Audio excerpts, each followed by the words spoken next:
Store टूट गया उसके बाद। चाचा मैं दे पैसे लेने मैं नहीं देना पैसे मैं लेने पैसे लेने पैसे लेने बंदियां भी सुनाना है सारे ਬੰਦਿਆਂ ਨੂੰ ਕਿਉਂ ਮੇਰੇ ਉਹਨਾਂ ਨੂੰ ਪਤਾ ਹੈ ਵੀ ਸ਼ਾਇਦ ਲੈ ਤੇ ਪੈਸੇ ਉਹ ਵੀ ਪੈਸੇ ਤਾਂ ਲੈਂਦੇ ਪਰ ਪੈਸੇ ਮੈਂ ਚਾਚਾ ਲੈਣੇ ਨੇ ਤੇਰੇ ਤੋਂ। एक बार अगली बार ਨਹੀਂ ਅਗਲੀ ਵਾਰੀ ਨਹੀਂ ਮੈਂ ਸੱਚੋ ਨੂੰ ਮਾਫੀ ਦਿੱਤੀ ਚਾਚਾ ਫਿਰ ਤੂੰ ਤਾਂ ਮੈਨੂੰ ਜਾਣਦਾ ਵੀ ਇੱਥੇ ਮੈਂ ਵੇਚਣਾ नाले मैंने तो चाचा कहना है ਨਹੀਂ ਤੂੰ ਚਾਚਾ ਕਹਿੰਦਾ ਸ਼ਾਇਦ तेरे नाल प्यार है साडा ਚਾਚਾ ਵੇਲਾ ਹੋਣਾ ਤੁਸੀਂ ਪਿਆਰ। ਆ ਗਲਤ ਗੱਲ ਚਾਚਾ ਵੇਲਾ ਯਾਰ ਵੇਖ ਲੋ ਜੀ ਸਾਡੇ ਬਾਲਾਂ ਦਾ ਰਿਜ਼ਕ ਖੋ ਕੇ ਲਈ ਜਾਂਦੇ ਨੇ ਮਰੀਮ ਨਵਾਜ਼ ਹੁਣ ਕਿੱਥੇ ਹੈਗੀ ਏ ਇਹ ਲਾਹੌਰ ਦੇ ਵਿੱਚ ਆ ਕੇ ਬੈਠਾ ਤੇ ਆ ਜਨਾਬ ਮੇਰੇ ਕੋਲ ਚੁੱਕ ਲਿਆ ਡੱਬੀ ਕਿਉਂ ਬਾਜੀ ਫਰੀ ਚੁੱਕ ਲਿਆ ਡੱਬੀ ਵੈਸਾ ਨਹੀਂ ਕਿਉਂ ਜੀ ਐਵੇਂ ਗੱਲ ਲੈ ਗਿਆ ਜੀ ਲੈ ਗਿਆ ਡੱਬੀ ਲੈ ਗਿਆ ਠੀਕ ਹੈ ਤੇ ਧੱਕੇ ਨਾਲ ਲੈ ਗਿਆ ਧੱਕੇ ਨਾਲ ਲੈ ਗਿਆ ਇਹ ਵੀਡੀਓ ਵਾਇਰਲ ਕਰੋ ਇਹਦੇ ਮੁਤਲਕਾ ਜਿਹੜਾ ਅਫਸਰ ਹੁੰਦੇ ਤੱਕ ਵੀਡੀਓ ਜਾਣੀ ਚਾਹੀਦੀ ਹੈ ਵੀ ਇਹੋ ਜਿਹੇ ਜਿਹੜੇ ਕਾਨੂੰਨ ਦੇ ਹੈਗੇ ਨੇ ਨਾ ਆਹ ਕਾਲੀ ਭੇੜਾ ਛੁਪੀਆਂ ਨੇ ਹੁਣ ਵੇਖੋ ਇਹਨੇ ਅੱਗੋਂ ਪਿੱਛੋਂ ਵੀ ਜੇਬੀ ਭਰੀ ਕਹਿੰਦਾ ਮੇਰੀ ਤਲਾਸ਼ੀ ਲੈ ਪੈਸੇ ਹੁੰਦੇ ਮੈਂ ਜਦੋਂ ਚੈੱਕ ਕੀਤਾ ਪੈਸੇ ਕਹਿੰਦਾ ਨਹੀਂ ਇਹ ਕਾਗਜ਼ ਨੇ ਦੱਸੋ ਯਾਰ ਮਾੜੇ ਬੰਦਾ ਦੇ ਹੱਕ ਖਾਣ ਇਸ ਗੱਲੋਂ ਪਾਕਿਸਤਾਨ ਤਰੱਕੀ ਨਹੀਂ ਕਰ ਰਿਹਾ ਕਿੱਥੇ ਚਲਾ ਗਿਆ ਉਹ ਜਾਣ ਲਿਆ ਜੋ ਵੇਖੋ ਰੋਈ ਸੋਣ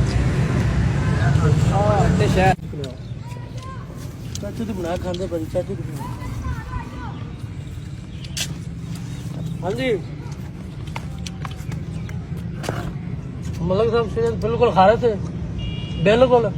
अपनी अखों के सामने लवाया है कोई शक शुबा नहीं जायका कैसा है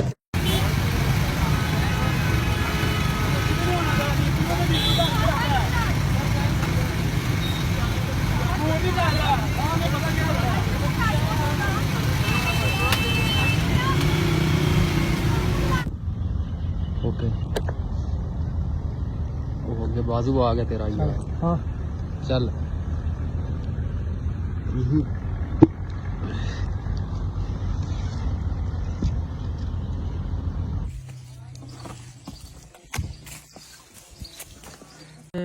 ये जो शहद उतर है ये बताएं फिर तेरी स्टार्ट हो गई ठीक है लो जी आप आगे जी शहद ला के चले बचल है